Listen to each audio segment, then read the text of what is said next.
Hey, live from HITEC. Great to see everybody. Want to get the show started? Why does this look low tech? Oh, yeah, that's a good question. I'm Anthony. Welcome to No Vacancy Live. That's my friend Glenn. You're watching the #1 show in hospitality.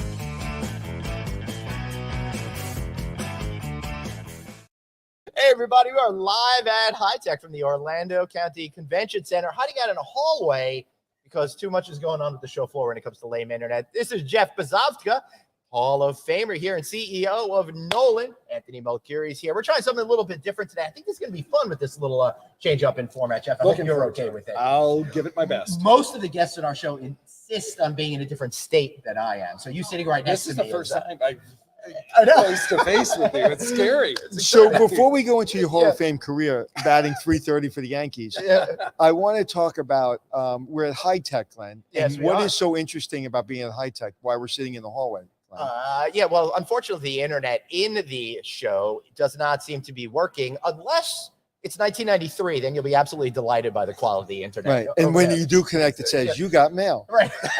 But yeah, it's funny. We're at HITEC and we cannot get good internet service. So once again, at one of these conventions, we wound up in the hallway, which is irritating but necessary. Yeah, we're here today with Jeff Bzdawka, and he is the CEO of Nolan. Now, before we get into all of that, congratulations on being inducted to the Hall of Fame in HITEC. How cool is that? It's pretty cool. It really is cool. Quite the journey. And this is really more an opportunity for me to take a step back and recognize the many great people. You don't need to look at me. You can just talk into the microphone. Don't worry about it. I'd rather look at you. Thank you. No, but I really can't hear you. Okay. Yeah. All right. So I want to learn a little bit about Nolan. Then what we're gonna do today is we're gonna roll back the clock and learn all about where you came up from, all of that, how you got inculcated into this community, and all that kind of good stuff. But fundamentally, for the folks that don't really know you, what does Nolan do? Nolan, we are focused on providing data as a service, specifically focused in groups and events. We help hotels understand how they are performing as it relates to booking and filling meeting rooms compared to their competition.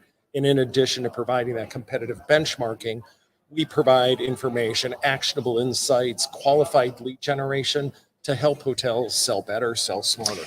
And for you that are not in the hotel business, if you have a system like that, and this is not a sales pitch, it's not advertising, it's not giving us a check for advertising. Basically your hotel is either open or closed.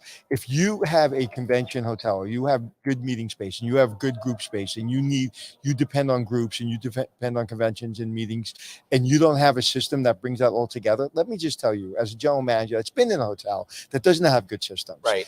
Not that I medicated myself, but I should have. That's what I usually do. I should have drank and medicated myself a lot, because you're basically shooting in a black hole. And what you're looking for is you're waiting for a salesperson that's available. I'll talk about the city that comes with a black book back in the day, right? And if they don't have all their contacts and we can't get that person, then we're basically chasing business.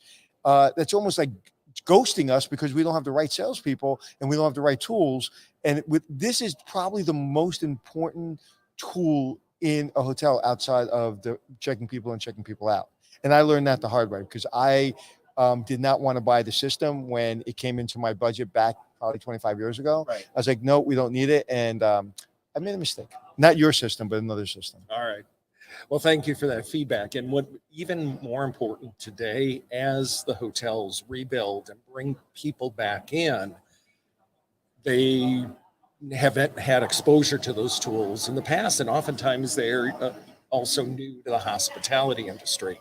So having tools that give them the proper insights that they can be more efficient in what they do and ultimately drive profit to the hotels. 100%. Yeah. All right. So again, we are at HITEC, but I want to know from you, Anthony, why did you think you didn't need it, and what lessons have you learned now that you've implemented systems like Nolan, for example, and other properties you work with? Because when you're running a hotel, whether you're running $1 billion hotel or you're running a $20 million hotel, right, the owner says no a lot. Yep. to all expenses. You can't literally get a pen when you're building a hotel or you're kind of repositioning a hotel that cost 1 cent over what's been budgeted for that pen. So when you come to them, and I can't remember the number, but it was a little bit expensive, and say, hey, this wasn't budgeted for, but the team's saying we need it. So I didn't want to have that fight. And Right. then I was in a position where I didn't even ask permission. I just bought it.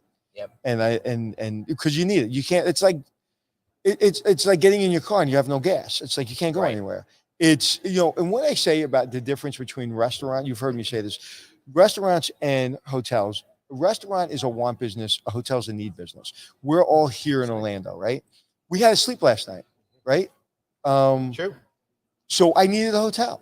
It wasn't about I wanted a hotel. Now last night, my friend wanted me to go out to eat dinner. I didn't want to, so I didn't go. He did. So it's a completely different business.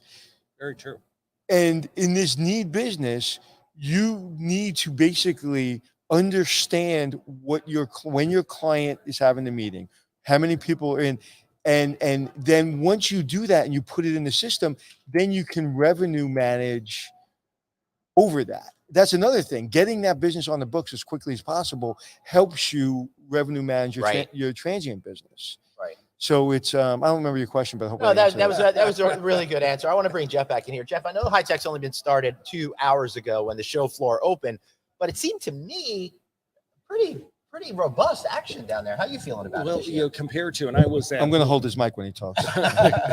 compared to last year's show, there is a lot more excitement, a lot more people here and present. Well, And I think last year people were excited. still in shock about everything that had happened and weren't ready to move It was forward. lightly attended here. That's a general vibe.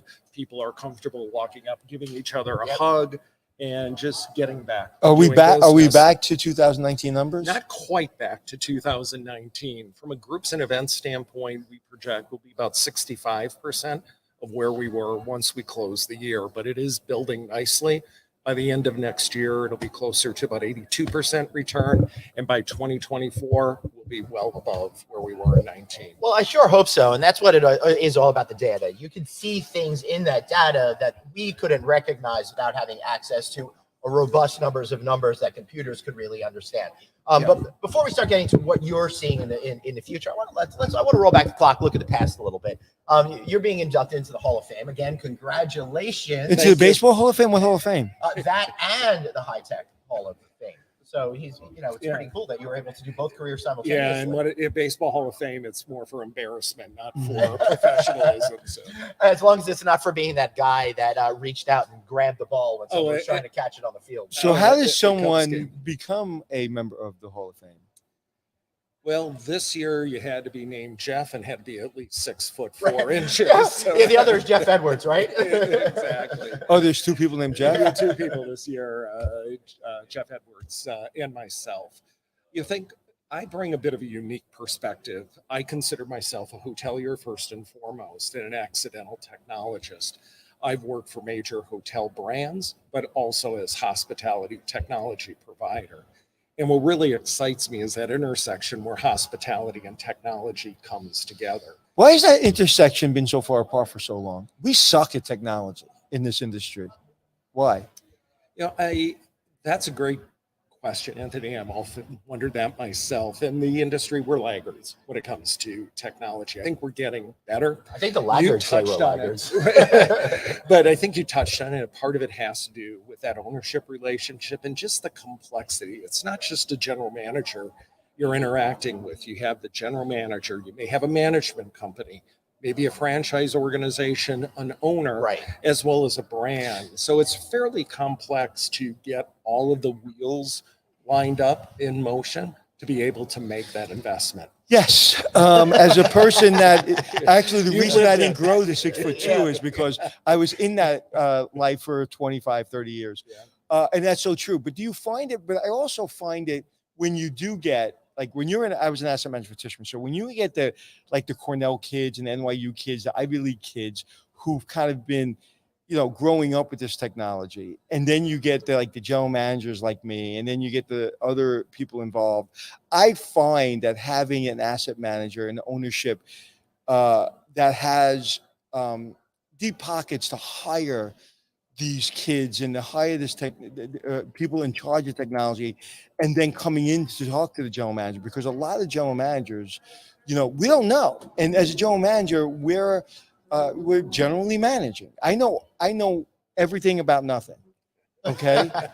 And so I'm dangerous. Right. When I have somebody that I respect, and could be a young person coming out of a really good college, or it could just be anyone that's a technology person, and I can share with them my needs and then fix my problem. Whereas a general manager is supposed to sit down with a salesperson and then understand intuitively why I need that. I need somebody to help me. So I find, even though it's complex when you're dealing with an asset manager, an owner, a management company, it's kind of needed sometimes, because the general manager is so overwhelmed and just not savvy enough. And I think, though, that burden then is shifted back to the technology provider. We need to ensure that it's not a single message and it's not about the technology. You really need to educate on the outcome and the experience. How can that technology make your life as a general manager that much easier? I'm sitting in the airport yesterday, and I'm watching people online checking in with their bags. And I'm just like, how do we not just press a button at home and walk onto the plane?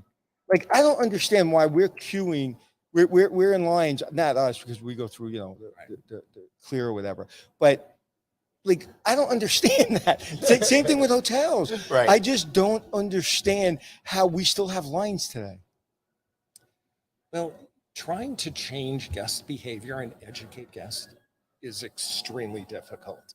And if you try to force people to act in a single way, it's extremely difficult. Yeah, You have to be able to enable choice and play to what that's guests what my are friend at comfortable MGM said, Mark. Yeah. He said 50% of the people online had the technology. All the people online have the technology that the other 50% are ready at their rooms. Right. And he goes, they just want to stand in line. They want to stand in line, or they believe they can get a better room, or they can sweet talk into that corner room or that suite by having that. Oh, you've been watching my TikToks. Yeah. It's why I always go on the Delta Sky priority lane instead of just checking my own bags. I seem to want that attention, and I want that printout, because I still feel like I'm living in the 1990s in a lot of ways.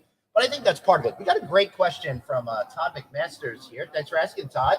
What do you feel is the biggest advance in technology that we need to make right now in hospitality? With all due respect to the technology providers in the wall behind me, I think one of the biggest things we need to do as an industry is pause. There's so much technology that is currently deployed. Right. It's misunderstood.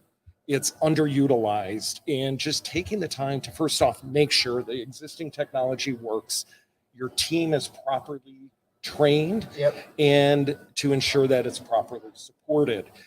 Oftentimes, well-intended technology breaks, and it causes horrific guest experiences. Right. Job one is making sure you're getting the most of what you have today. Yeah, I've checked into a lot of hotels when they first open. I've been lucky enough to be at some major resorts that open, and always that day one, nothing is working the way that they want it to be, and you can really see how it affects the guest experience.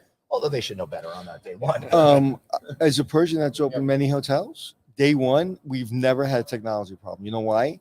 Because we obsess about it, and I don't sleep for a week because it always comes down to technology. And I always demand in our contracts that all the technology people, whether it be PMS, phone system people, that they're on property and they're not sleeping either. Right. And then we go to every single room, we test the technology. So to me, that comes down to a execution from the team prior to opening. If you open a hotel and technology is not working, you're not paying attention, unless you just simply have a mistake and somebody made a mistake, then plug something in. But it shouldn't be. Honestly, On day one, I agree. But what happens day two and beyond? Well, by that I'm sleeping. I don't know. No. But you just said something that's really, really critical. I feel that we've forgotten about the employee. Right. That we have to pay the employee more because they're pissed off. We have to give them flex time. We have to give them everything they want, but we don't really care about them. We're just kind of just trying to get through. If I tell you, I can't count how many people have said there's no training budget this year. We're putting all our money in technology. Smart. There's no training budget because we have to buy technology. We have to do this. it's insane. So And I really so what think happens when you get the new tech in? well, what's happening is you're starting to see, if you Right. go on TripAdvisor and you're starting to see a percentage of negative comments that's higher than it was in 2019, 18, Right. and 17. Now, people say all the time, well, you can't trust those comments. Bullshit. I say, those comments, when people go and write a long letter, they're really 90% of those people that write those aren't people that have Yeah, ever for written a bad comment before. Now, of course, there's that person that has way too much time on their hand, and they're saying, the flower in my bathroom Right. was dead. Yeah. Totally. And but that to me is the problem, and I'm glad you mentioned it, is that we're focused on technology, but the employees are becoming more. We're not training them right. Do you find that? Oh, absolutely. And with technology, sometimes we look at it as just getting the technology in place, check the box, and we're done. So You have to look at that total package. So does that so how does that work for you guys? Because you give them a great product, and then if they don't know how to utilize it the right way, it could reflect badly on what you're doing, right? Absolutely. And part of it is critical on the onboarding experience and providing the proper training and role-based training. Understand who you are delivering the message to, and that Right. message resonates with them. But then as software services provider, we have insights in how It's our okay to talk to me. utilization. Yeah, just let talk me right So away. ignore this guy. Yeah, exactly. All right. Just like my family, so I'll feel right at home. So being a software as a services company, we know how people are using and when they're using the application. Based on their engagement, we're able to proactively reach out. It could be a situation where Sally left and didn't train the person behind her. So we can use that information, how people are using our software, to reach back out proactively to ensure they're getting the value for what they're paying us So for. give us a very elevator pitch about your technology, but how, once I implement your technology, how's it work? First off, it's very simple. We don't have to send anyone on site. It's a cloud-based solution. And we get access to your data one of two ways, either directly through your central res and central sales application, or we have the swivel chair interface where through an intranet, our hotels can enter the data. Once the data is in, we do the magic in creating the actionable insights and provide dashboards and reports to our operators, to our end users that they can use. What's the to most do their job important? What's the most effectively. important report or dashboard? What's the most important thing I'm looking for? And really, it's looking at, number one, how you performing against your competitive set In group or just in groups and sales. So in the group and sales? space. Think of it as the group Right, space. right. I how know, but I'm just effective. trying to explain to the audience. So in the group space, so if I have Mr. Jones that didn't come through a group, but he's a transient, will this technology pick up that he is part of Exxon, and Exxon has a business a convention in the hotel next door? So at this point, we're not at the individual traveler level itself. We're focused at the event space. Okay, got it. We are looking to expand and extend our data set. Okay, But eventually, we'll get to that Got end it. user side. Yeah. That's really fascinating to me how all of this comes together, and it's a story of so much is too much of a good thing that people don't necessarily know how to utilize that. So what are some of the things that hoteliers should be focused on right now when it comes to understand where we are with groups? Well, first off, recognize that the way people are, selling is changing dramatically. Pre-pandemic, a phone rang or you had an RFP. Sales really wasn't a true sales process. There's more involved in understanding where that business is coming from and hunting for the business. Understanding what's new to market, what's old to market, and how do we dive in and train the end user to be able to fish differently and look for business So- where they haven't looked before. so if I'm a meeting planner and I'm looking for a hotel, what in 2016 was my first step, and what is my first step in 2022? Is it the same first step or different? I would say it's part of it are the relationships are new and different. People on both sides of the equation have changed. Yep. Meeting planners have changed. The hoteliers have changed itself. So the process is generally the same. Frustration, though, for meeting planners is their top three issues. Hoteliers don't have the time to respond to RFPs. So they end up doing more work, and rather than sending 10 RFPs out for a single piece of business, they may have to go to 20, 25, or 30 and create extra work for them and unnecessary work for hotels. So that's a good question. Are they not responding to the RFP because they don't want the business, or they're just incompetent? I would say it's probably a third reason. The competency, back to the training issue, but I think it's more workload. In a hotel that might have had 5 or 6 salespeople, maybe lucky to have 1 or 2. And because of the labor crunch, they're now also cleaning rooms, and they're not able to do their job. That's probably so relationships are more important, you would say. Yes. Well, there's also another layer to that. A lot of the folks that are still doing sales at the property level have probably never experienced a downturn before. So they don't know how to actually get in there and sell. You've said this a lot of times. They're more order takers than deal makers, right? That's what happened in 2008. And I will remember as clear as day. I was sitting in my office and I was talking to one of the salespeople, and very good salesperson. I was like, you're going to have a lot of opportunities out there in the next year or 2. And she said, why? I said, because everybody else was picking up a phone and taking an order. You actually are selling. You know how to sell. You didn't forget to sell. She went to boards, like in those reader boards in other hotels, conventions. She would literally take pictures of the reader boards. Smart. Right. But nobody was doing that in 2008. Right. So that to me is the biggest problem that we have, is that we also don't value the sales process. That's really important. I've been saying that since I'm a kid in this business. We don't value the salesperson and how many steps. Like, I'm an instant gratification guy. That's why I'm not a salesperson. Right. I like checking somebody in, putting them in the VIP room, and them calling me down and say, you rock. That's like instant gratification. I don't like taking out to lunch. Maybe you want me, maybe you don't want me. Maybe I have to send you another proposal. Like, I'm allergic to that. So when you find that salesperson that really learns how to go through that process, it's really hard. I don't think very many of them exist anymore. Very few.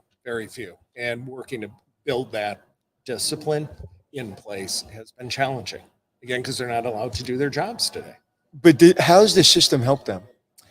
So it's all about data and being able to understand and mine the data and get the actionable insights. You referenced the reader board service. Part of what we do is we do that for the hotels. By getting that same data that is going up on those reader boards, we save them one huge step to be able to have insights into that data.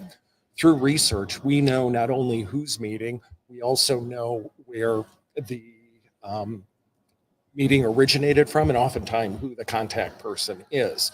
So again, helping the hotels sell smarter, sell better, and actually sell versus order taking.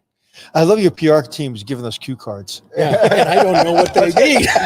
Don't mess up the magic. Sometimes, just so everybody knows, sometimes we'll have, like, if we have like a major executive on, like, the PR people will be hanging out backstage, and they might help us with a point or two. So that's kind of what's going on right now. It makes us look smarter. Yes. No. I love breaking that. I love breaking that wall down. Yeah, I know, but you're doing such a good job of being quiet and secret about the whole thing. But the last one is compensation. Yes. So we want to talk about people aren't paying enough. Oh, exactly. Christy, you're better at this. I wish you would see her behind the scenes. The funny thing is, Christy's not in public relations. She's joined us on the show numerous times before. That's right. Past. You really know your stuff. So compensation for salespeople. Yes. So that's a problem. Yeah. I can't imagine that's a problem, because they're coming in with a gun to our head saying, I need this amount of money. I mean, we had someone who I'm working on this hotel in Florida, and we had someone that we're taking a big chance on, giving an assistant manager job who's never worked a day in the hotel business. This person was making X amount of dollars an hour, but was below 20. And we gave them the job, and we gave them a really good salary, and they still asked for more money. And we gave it to them. and I know she's gonna be great. She's gonna be a rock star. Yeah. And she's basically starting in a week. But when I was a kid, I didn't have that courage. No, I still don't. So it's not about that. People are asking for what they want. And to me, if you're not paying your revenue manager and your salesperson, then you're an idiot. Critical. Well, and I think, part of what we're also seeing as the business is coming back, we have some owners and asset managers that are saying, we're not going to bring salespeople in until the business starts actualizing. That makes absolutely no sense. And I think part of it is also demonstrated in the compensation. I'm not Now- going to bring in the all-star to the baseball game until the game's over. Right. Yeah, exactly. Exactly. Well, you don't want them to be too tired. So you're saying about compensation, Joe? Well, no, compensation is key from a sales standpoint and coin operated. And part of it is their overall compensation. You have a healthy base, but you have to give them unlimited upside based on the profitable business you bring. Right. So it's variable compensation. And also what you have is you have a problem because as old timers, not me and not you, because we're kind of, we've gotten the message, we've gotten the email that they want flexibility too, right? Yep. So I just met someone from a major company who basically runs this major management company, walking in the door. They go, what are you doing here? And she's like, well, I moved from Boston. I was like, you moved from Boston? She goes, yeah, I'm able to do my job from Florida. I'm happier. I said, you probably extended your career by another 8 years. She goes, why do I need to be in a certain location to do my job? She's very well compensated. The owner is very excited that she's still with the company and it's working out for everyone. But you have to be able to compensate people, give them flexibility. But this is the problem that I have with most managers. And if I have a reputation for anything, it's I hold people accountable. I'm a very nice person, but if you say you're going to do something, you better damn do it. And that's it, straight up. And if you don't have a job. You have to earn it. And those people, those highly compensated people that have flexibility know what they have and they don't want to lose it. So if they're working in an environment and they have a software system and they have all the knowledge that they need and they have all the systems they need and they're being well compensated, if they're good at their job, they're going to work twice as hard. Yeah, Michael Sandercock says a full-service hotel should bring in a salesperson at least a year or two before opening. It's typically 12 to 18 months. And, exactly. I think I remember years ago when the Gaylord Palms opened down here in Orlando. I think they had people there 2 years plus when it was still dirt. Yeah, but that thing's half the size of No. Orlando. No, I get it. I literally had to have when I was in Nickelodeon, I had my Christmas party there because it's so big. All right, so let me go to a reference. You worked with Hyatt prior to this, correct. So the former Peabody is a Hyatt Yes, it Regency. is, yes. So as they were transitioning, they probably had to think about that way ahead of time too, right? Oh, absolutely. And, when you're doing a hotel transition, it's not just about what the new brand brings in, the new ownership group. You also have to recognize what was in place and don't lose part of that. Right. But back on the Hyatt side, our standard was 18 to 24 months before a hotel opened. We had a pre-opening office. You know what my favorite statement is when you're opening up a hotel? You have a brand, right? Or we're getting more cue cards. I want to see the cue cards. That's Booking window. I was going to will be totally, taken care of Anthony, you're tomorrow. ruining the whole mystique. I was just going to throw in a question about booking windows and stuff like that next. No, this is the fun part of our show. This is. I do want everybody to know it's not normally. No, it's never normally like this. We never get questions. Do you That's ever why have a I'm normal enjoying show? this. No, we're Okay, not I didn't normal. think so. But what the hell was I going to say something interesting. All right, now you have to talk about Oh. booking windows. So I will in a second, but what's interesting is, and I got this lesson early on in my career, you have a brand. Yeah. You have a management company, you have an asset manager, you have everybody and their mother telling you how to run the hotel.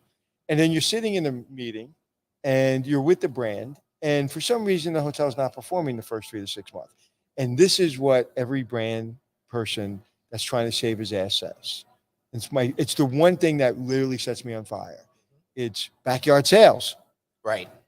And if you're not open 18 to 24 months with a big property like that, doing your backyard sales, you're in trouble. Right. Yeah. Because the way these things work, and obviously all you know that, but people out there who are younger might not realize these events are booked years in advance. The AHOA National Convention, which I attend every April, is already booked 4 or 5 years out. So if you're not in there, you're not able to get that business. Yeah, Glenn, that's an excellent point. But you're talking those large events. Right. And, pre-pandemic and what we expect and what we're seeing, 97% or 90% of the bookings, the groups and events are not those large citywide events. And those They're booking under windows 200s, are are shrinking shorter and they're significantly. actually getting more compressed. Right. So what is that really practically playing out for hoteliers that are utilizing your information out there? Because I've been seeing this with booking windows for transient for years and years and years and years. Now, because of COVID, it seems like people are like, hey, let's go away tonight. It's getting to be that point. But groups, you do need to have A some certain amount sort of time. So what is that booking window looking for whatever size groups? Yeah, what was the booking window Maybe for a for up to mid-sized 50, group? 200 or whatever. Mid-sized Yeah, and small groups. I'm waiting for my cue card. No, for a mid-sized group, in 2018 as opposed to a mid-sized group now? What's the difference in booking window?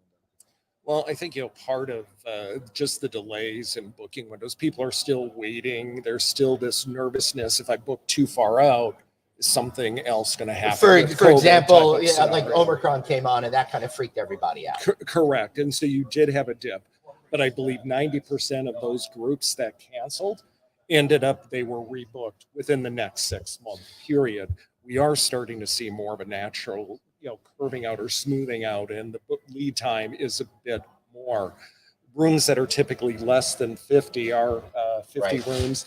That's a shorter booking Let's cycle, like and just that's read it. typically within 90 days. I was doing okay. I don't need my Okay, glasses 50 are- rooms is 90 days, 51 to 100 is 120 days, 100 rooms is 180 days, and 200 is 1 year. That's about typical what's happening Right. before. Be- Now we're going to get the before. answer of what's happening now, but we have to wait for that. All right, so Okay. state everything is But, compressing. Yeah, just Everything's compressing, but it is also starting to spread a little bit more. It's nowhere near where we were But pre-pandemic. where are we? This is to me where the difference is. Where are we with deposits? Because if you know it's a refundable deposit, I can move my deposit. Like, how flexible are hotels being and event spaces being with the deposit and the refundable part? All right, of before the you answer contract? that, I'd like to guess. I'd say they were being very generous and now not so much. They are, yes, that is very good. I don't have Really? the See, exact and numbers you know in what? me. Maybe I'm just dumb, but I thought it would be the opposite. Really? Yeah. I mean, they were really trying hard over the last couple of years to accommodate people, move people around. But now we're at the point, I think, in the cycle where all these more events that are coming through, because you said it's smoothing out. Now it's like, how many times can we work with you to keep pushing your event? We got to fit in some other events and actually make some money. Correct. Right? Correct. Wow, I wouldn't have known that. I would have thought it was Really? the opposite. That no, well, the reason being is because we want to get the business on the books, Yeah. and we don't want somebody else to steal it, and because we're afraid something else is going to happen, we want those deposits. Right. You know, a lot of hotels lived off the deposits during COVID. Yeah, that is true. That is true. All right, I think we can get off the cue cards. All now. right. But for, now, yes, for now, I'm sure we'll get back to that. So, how are meetings, do you think, changing right now? And again, I'm looking. One of the things that Anthony and I have talked about frequently is everything was already in the marketplace. There's nothing wholly new, but we're seeing an acceleration of trends. We're seeing acceleration of the digital nomad, for example, which people swore was going to go away. Right. So, what kind of trends are you seeing accelerating when it applies to that group business? Well, when it applies to group business, number one, the larger meetings are getting a bit smaller. Yeah, if we just look at Right. what we have here at HITEC, we're about 80% in attendees from where we were the year before. And if So you, the if you meetings- pause for 1 second, I think Yeah. what's happening there, sir, is that is typically at events like some of the big hospitality conferences that we see out there during the plus years, you've got the 2 or 3 Yeah. people that must be there, and then they bring along some of their more junior people, and sometimes even like a fresh person who's getting an opportunity to go to their first conference or something. Those are the people that are not necessarily coming as much anymore, in my hunch. How do you see it? I agree. And it's not just within hospitality. Yeah. You see it in other Right. ones. And that's why the larger are getting a bit smaller. That's what I figured. Yeah. But then what we're seeing with the hybrid work environment and the remote work environment, hotels are starting to pick up business for companies that want to come together, whether it's on a Good. quarterly basis, every 6 months. It's different types of meetings, but it's really to support that remote work environment. Well, good. Thank you for saying that, because that is an issue we've been pushing on this show. People are whining about the group business and no longer having all the offices in the urban core. Why not shift to a strategy of trying to get all of these people that are home to meet every once in a while in your hotel? Right. And back to, if you have proactive salespeople, Right. if you have teams that are out there hunting for that business, talking about what the hotels can do for them with those experiences, it's that much better. It's a Right. new source of business, new markets. And it's really, really, really important to do that, because even people that want the flexibility, they need to be listen, proximity. You want to get promoted, you need proximity, and you need to attend those meetings. If you can't get into the office, like I have a friend can't get into the office, she just can't get into the office, and What, I'm they think concerned they won't let her into the office, or just child care, Oh, I and see. just Yeah, yeah, different yeah. different. right? So she's afraid of proximity, where she won't get promoted because she's working her ass off and She nobody should be. sees it. Yeah. Right. And so it's difficult. but Well- you need to have those meetings happen, even for a company. Right. The other thing that we're seeing with the group meetings are this combination, the leisure travel, or you're getting shoulder period and the work from anywhere. I myself here, I came early and I'm going to stay a couple extra days later, and my wife can work from anywhere. So Nice. she joined me. And we're seeing that with the group. So some of the largers are getting smaller, but your shoulder periods and your shoulder bookings are increasing as well. That's a really good point. So I guess that helps with the hoteliers that are putting in a group rate. You can stay before, you can stay after, and that becomes a little bit more enticing, and it helps fill those up. Because it must be hard for hotels when you have a massive group coming in. Again, using that Hyatt Regency as an example, if they have a big event, you have everyone coming in one day and all pretty much leaving on the same day. You'd probably would like to spread that crowd out a little bit, particularly with the labor issues that we're seeing right now. Exactly. That helps. We have labor issues. Yeah, breaking news. There's one person behind every desk. Yeah. I mean, like even Enterprise yesterday. Oh, that was where I was. I was at Enterprise last night, and I love Enterprise, but I was there at 7:30 at night, and there were like 8 people in line. There was one person behind the desk, and I'm like, shouldn't you just send me a confirmation? I could kind of touch my car and then get my car. Yes, but you have to be usually part of the rewards program and have a certain status for all of that. Yeah, but why? That's the way it is. But why? But that's interesting. But We've always done it that way, Anthony. But why not make it easy for everybody? So I want to be with your company. No, right, totally. And you know what? No one's ever asked me. Now I'm always with Enterprise rent a car.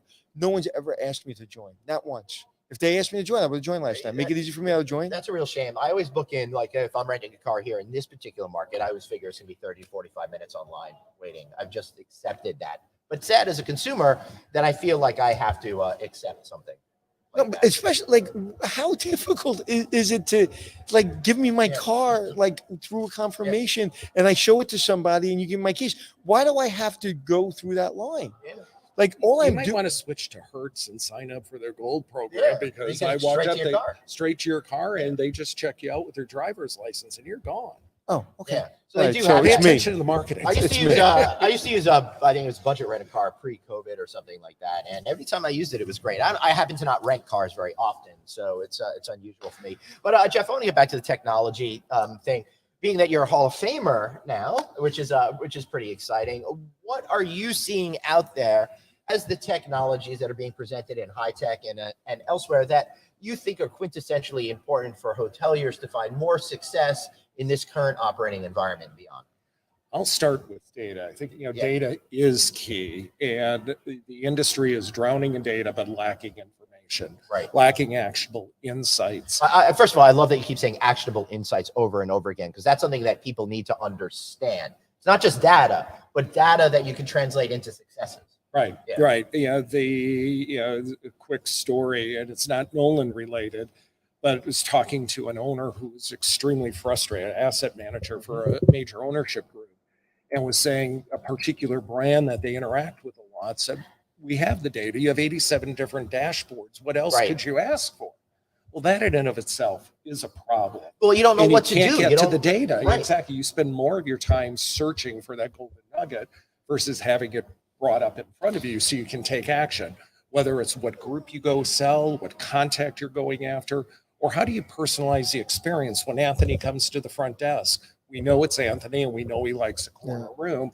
Getting the information into the hands of the operators at the time they But need I it. also feel like a lot of these operators have been given the opportunity to collect the information on me for the last 20 plus years, but still haven't been able to glean Figure it out. those actionable insights from. Do you know what I why? survey. Because when you're on site, right, a general manager has to be an entrepreneur and creative. Yeah. So early on, way before they had all these, systems, I remember being in a meeting. I was probably, I don't know, 27 years old, and we're having a revenue meeting and we're having an arrivals meeting, and everybody's doing this with papers. We have papers, and everybody. Right. What's the average rate? What's the occupancy? What?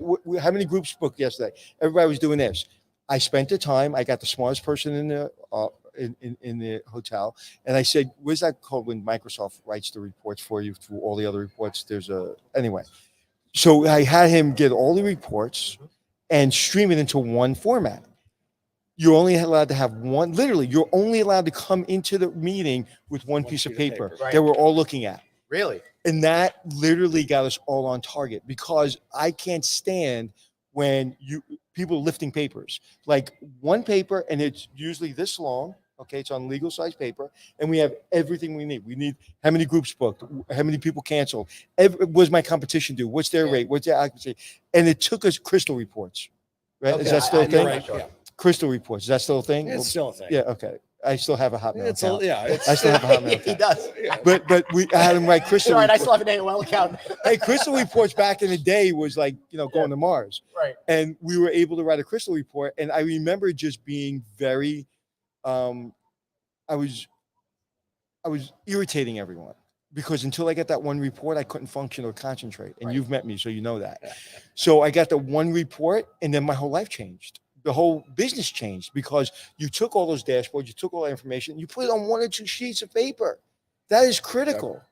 And now it's getting it on your handheld device, Right. and the ability to get that information when you need it.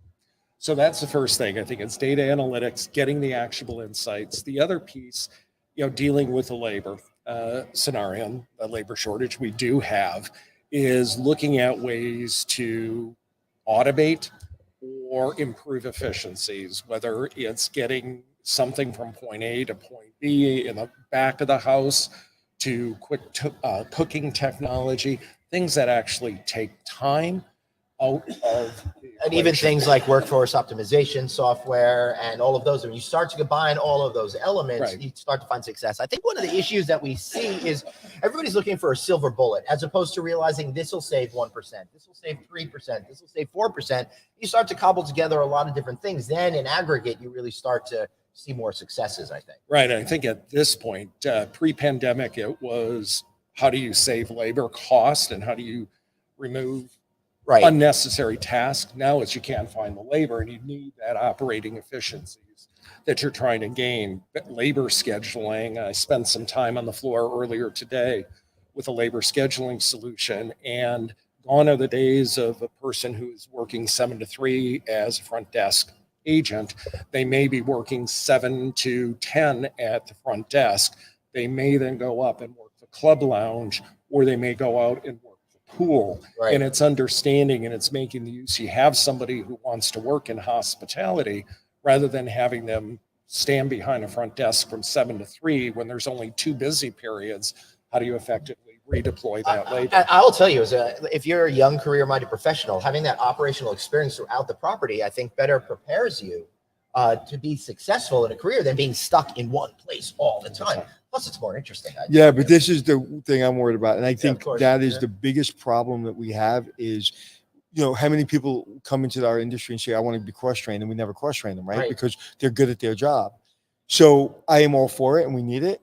But the problem is we're going to have them in 2 or 3 positions. Are they being trained in those positions? Because they're eventually going to say, I really like the front desk because John really teaches me. And because that's another thing. We all learn differently. Right. Okay. I was in the small class because I couldn't learn in the big class. Okay. They put me in the resource room. I can't learn with 35 people. I need one-on-one. Say it again. Got it. And then when I got it, I'm the best person in the class. So everybody learns differently. So if I have John at the front desk teaching me well, I'm happy. But if I go to another area, the pool area, and Sally is not really paying attention to my questions, I want to go back to the front desk. So again, it comes back to training. When was the last time you heard of a company putting in a bigger and better training facility?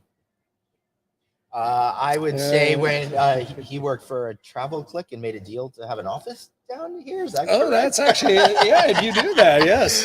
That is an example of a piece of information I learned about 2 hours ago and cleverly repurposed it. But everybody, it's an inside joke, so nobody knows what you're talking about.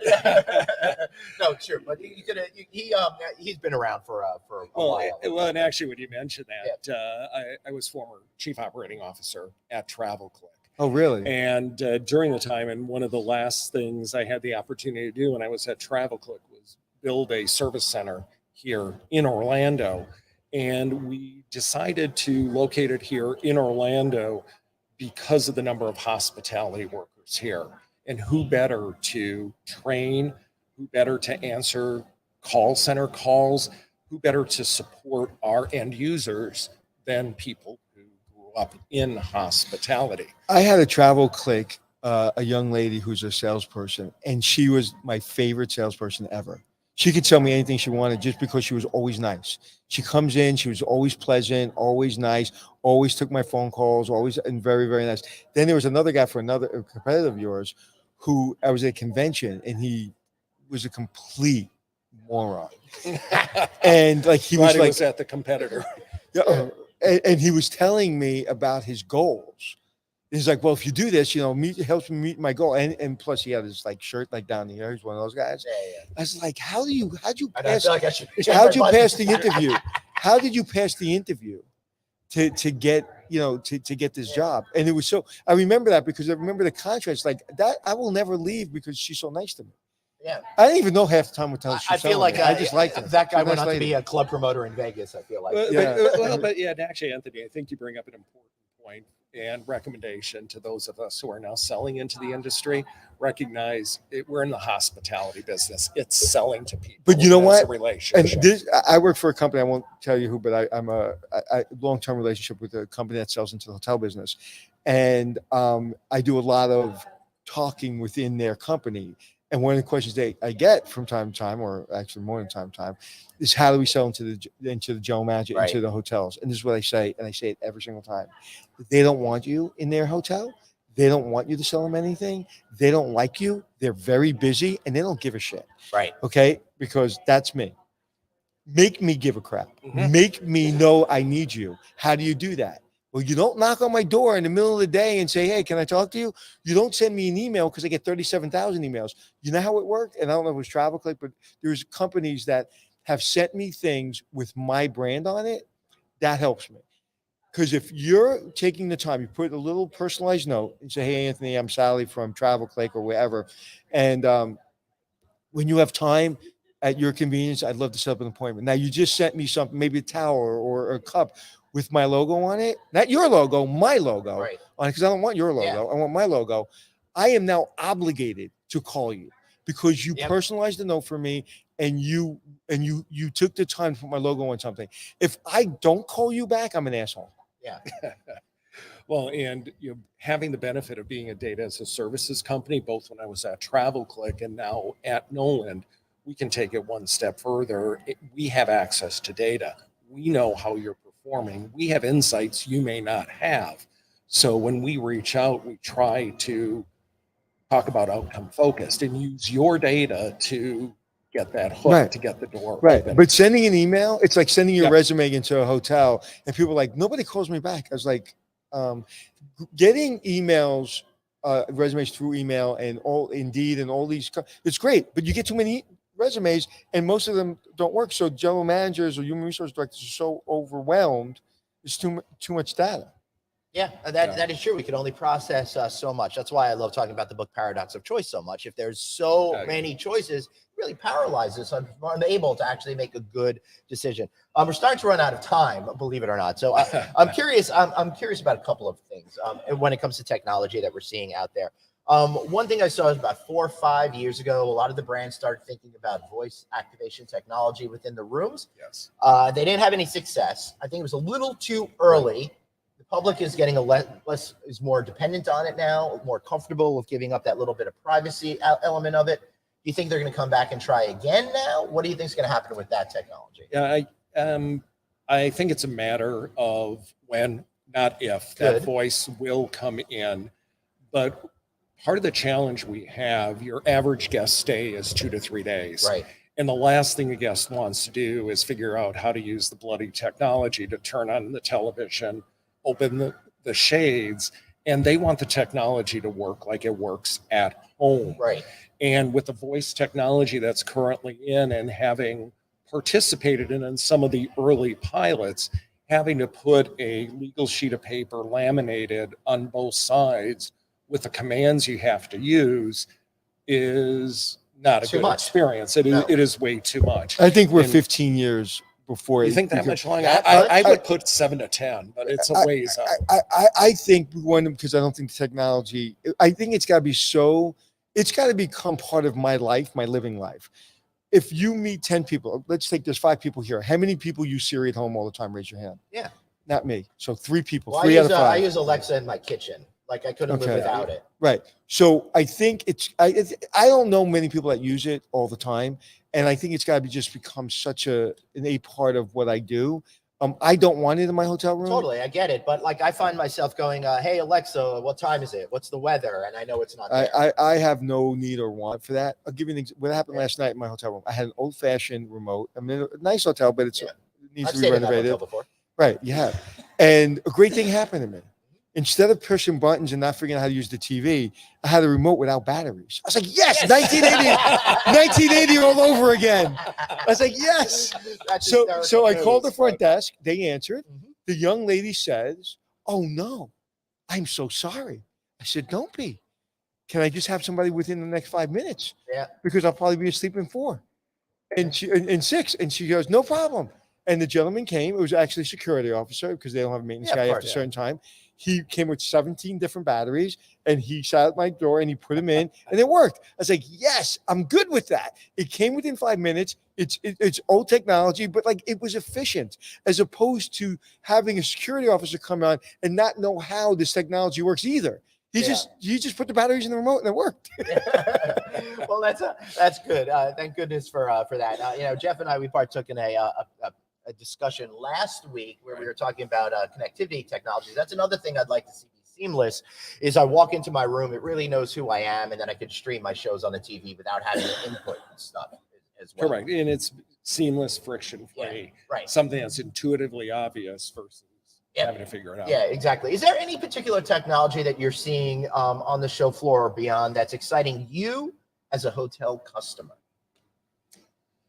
As a hotel customer, and again, I've only walked the floor about an hour, Yeah, so of course, it's I early into That's the why I said show. and beyond, because you're probably going to have to draw on other resources. The areas that I'm really going to be focused on while here, number one, data, and looking at how the various data operators are there looking to bring data sets together. I think this morning, just the announcement of my digital office acquiring as a data vision, you're going to see more of that. And I think that's indicative of the need to bring the data sets together. Right. So that's an area that I'm very intrigued by and interested in. Also looking at the evolution of what's happening in the PMS space.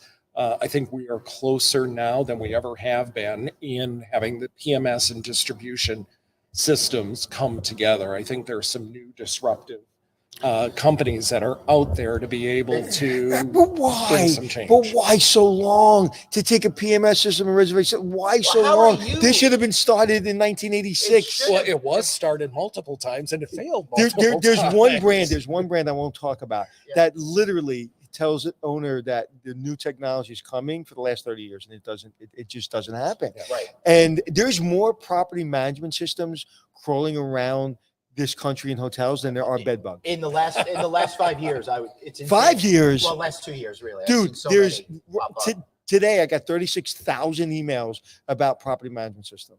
Yeah. Maybe 37,000. Yeah, no, there's a whole lot of it. It's my next door neighbor who's a technology person. He plays basketball because he works from home, and he's a technology guy for a big bank. And he plays basketball every afternoon. So last year he comes over to me and he goes, hey, I have this system. It was probably I'm building it for the hotel business. I go, what do you know about the hotel business? He goes, nothing. Did you ever work in a hotel? No. I said, you didn't even ask me. And you're starting to outline this thing? He goes, yeah. He's a property management system for hotels. I said, are you kidding me? Well, but awesome. I think what's different, we would need to look at the holistic experience. It's not just the check-in, check-out elements. It's also incorporating workflow management to make it easier for the colleague, getting guest profile information. So I think the integration points are getting far better and easier to connect. So I think some of the newer PMS solutions. This is what I want. I want Glenn to walk into the front desk. I want to be behind the desk.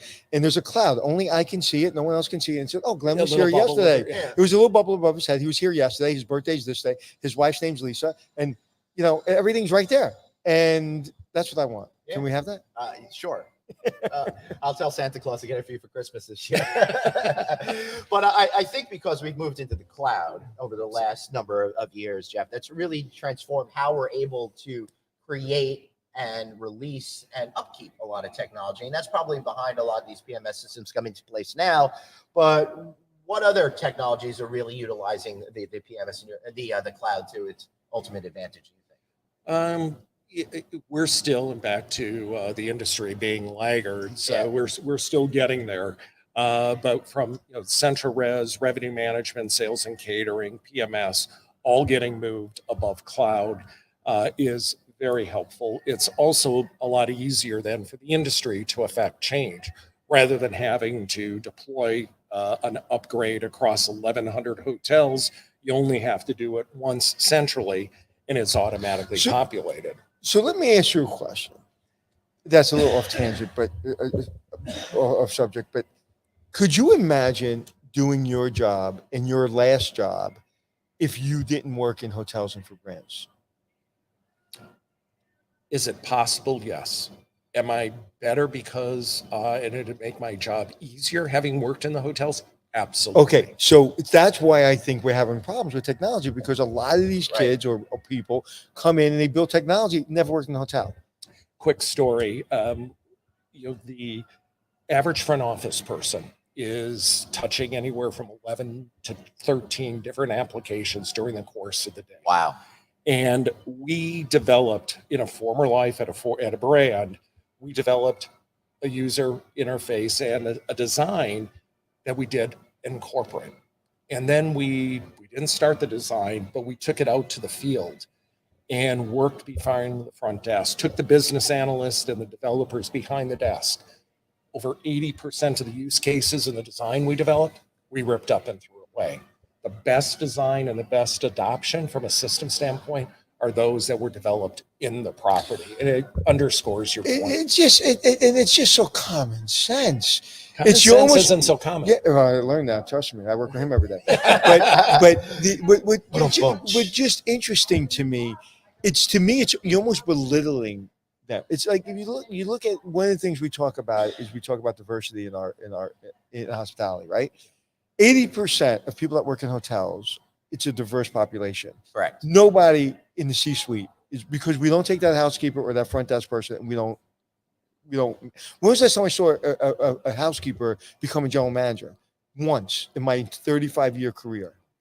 Why is that? So to me, it's almost talking down to us by having people outside our industry tell us our job. Right. If I went into housekeeping and set up a housekeeping department without asking the housekeepers, and I've been doing this a long time, I still ask the house. You set it up. You tell me. Where do you want the towels? Where do you want the shampoo? When do you want the houseman to come in?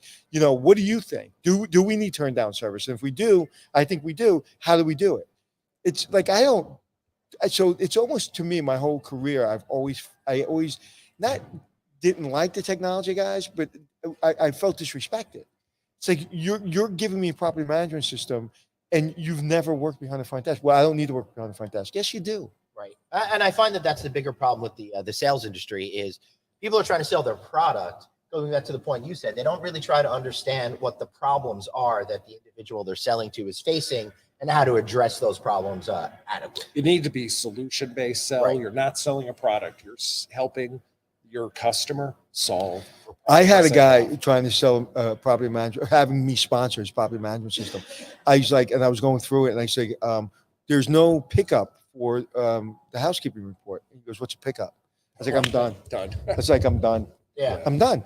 Yeah, I hear you. All right, it's 1 o'clock already. We got to get out of here. You've got stuff to do. Jeff, you've earned a major plug. Tell us a little bit about Nolan, how we can find you. Oh, yeah, well, Nolan.com, KNOWLAND.com. Can I buy those socks on Nolan.com?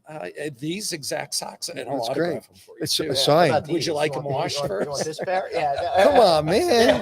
You're making me look old fashioned. Yeah, I went to all of the crazy colorful socks over the last 6 or 7 years. And my kids graduated high school last week, and they had these suits and stuff on, and they needed black socks, but we didn't really have any around the house. So I had to get like dark blue sweat socks or something like that. Yeah. So if you're looking for business intelligence solution, getting actionable insights to help you sell your hotel space better, your groups and event space, check us out at Nolan. We're happy to help you. Or these cool socks. Or these cool socks. Yeah. And wait. You got to see her behind the scenes. She's like this. Now she's bowing. Are you bowing? No, she's exasperated. All right. So take direction well. You just need. Anyway. But what was this? What was this? She wants me. She would missed like the me to talking talk point about on the sales spiel. meetings recovery forecast. All right, meetings recovery forecast. Thank you very Yes. much. All right. So how do we get access to that? Actually, back to our website. Nolan.com. You have sample data and the resources page on Nolan.com will get you there. Oh. And we're taking the data we have to really project the recovery. Meetings are coming back strong. I don't know. We're I buy super your excited. software just because you're in the Hall of Fame. Maybe we should charge a premium. You know, Yeah, I like that. you're like me. You know, I got a TV show. I became smart. You're in the Hall of Fame. You become smarter. Yeah. Do you know that? I Because you're in the Hall of Fame. Oh, you're 10 times smarter than you were yesterday. Okay. All right. Well, I don't get a TV show and I'm not in the Hall of Fame, so I guess that's what. So I guess that's a lot about me. All right, everybody, thank you so much for watching. Now, remember, if you're listening to our video stream, you want to follow us on audio. Of course, we're on Apple Podcasts, iHeartRadio, Stitcher, wherever you get your shows, we are there. And hey, if you're watching us, if you're listening to us right now and want to watch us on video, check us out on our respective pages on LinkedIn, Facebook. We got YouTube pages and, of course, NoVacancyNews.com. All right, everybody, thanks so much for being here. We'll be back tomorrow from HITEC. And until then, remember, you've got one life, so blaze on and Be kind to yourself. see y'all later. And you didn't ask me like anything else, Anthony?